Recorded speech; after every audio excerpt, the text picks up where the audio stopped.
Hi, I'm Ryan Alecia for CN2 Politics, and we're here with State Representative Alecia Webb-Edgington, a Republican from Fort Wright. Representative Edgington, thanks for joining us. It's a pleasure to be here with you, Ryan. Well, let's get started right with the election coming up this fall.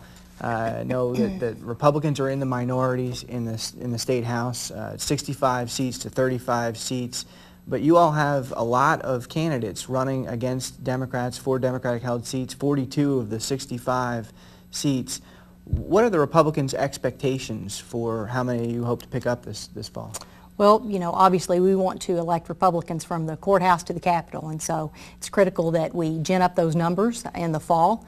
We do expect to pick up some seats in the fall, and we're going to be working tenaciously in that endeavor. I think it's critical. Obviously we've got our senatorial campaign, our United States Senate campaign, I think will have a huge impact on the number of folks that go to the polls to vote in the fall.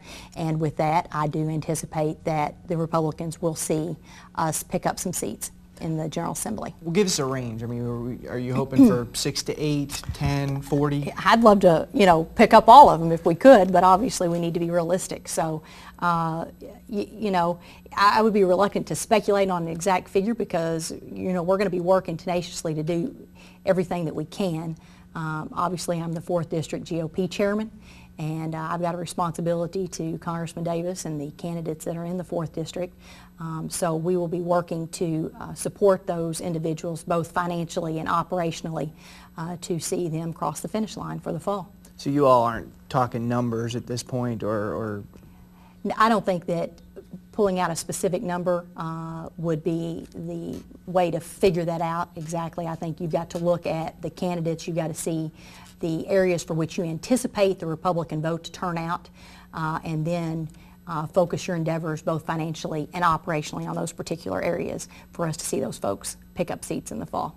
Well, you've obviously been involved in talking with some of these candidates, particularly in the 4th District, but also around the state. What is your sense about the mood from voters? Is this an anti-incumbent year, like some folks are saying? Is this a Republican year?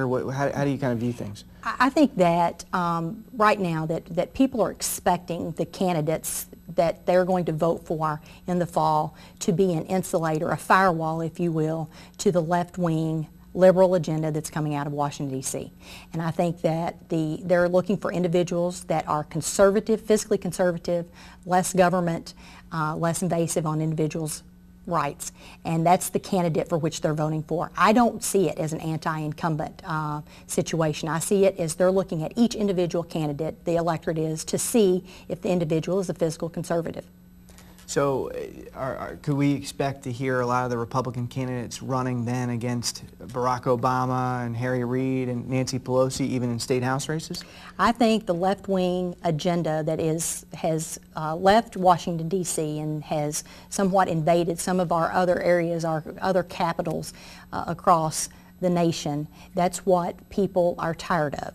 And people want to stop this entire issue of tax and spend, tax and spend. We cannot tax our way to prosperity. Government does not create jobs. Private industry is what creates jobs, and we've got to focus on that endeavor. But on the state level, I mean, you can make the case that the legislature has actually done more to cut taxes in recent years, and in fact some might say, hey, that's why Kentucky's in a revenue crunch at this point, or one of the reasons Kentucky's in a revenue crunch. What do you have to say to that? Well, I don't know that I necessarily agree with those folks as it relates to cutting taxes. I mean, if you'll look historically on some of the last legislative sessions, we've had an alcohol tax, we had a cigarette tax, we had a gas tax. And I didn't vote for any of them. So while we've got folks saying, you know, that it's a revenue issue, I still believe that it is a spending issue. I spent my entire career, Ryan, in the executive branch of government. And, you know, now I'm in the legislative branch. We can always look at ways for which we can save money through good attrition and management. We need to dust off some of these quality efficiency studies that were done historically. There was one done during the Jones administration. There was some studies done during the Patton administration. There was tax modernization studies done during the Fletcher administration.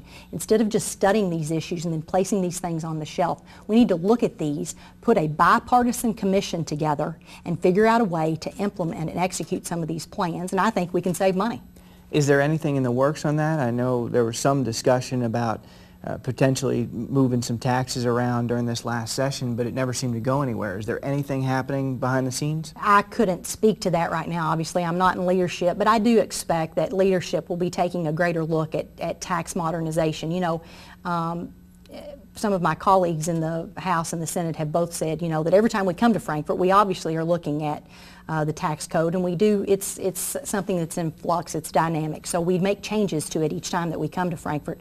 But I think we need to put a bipartisan commission together to figure out a way to really delve into the tax code and begin to look at those kind of things, and for us to, again, look at ways to cut our spending issues, again, through good attrition and management, quality efficiency studies. Don't take these things that private, we've in the past, historically, I know during the Jones administration, that folks from private industry came in and looked at the different cabinets to try to come up with some solutions on how to run things more like a business and be more efficient and more effective.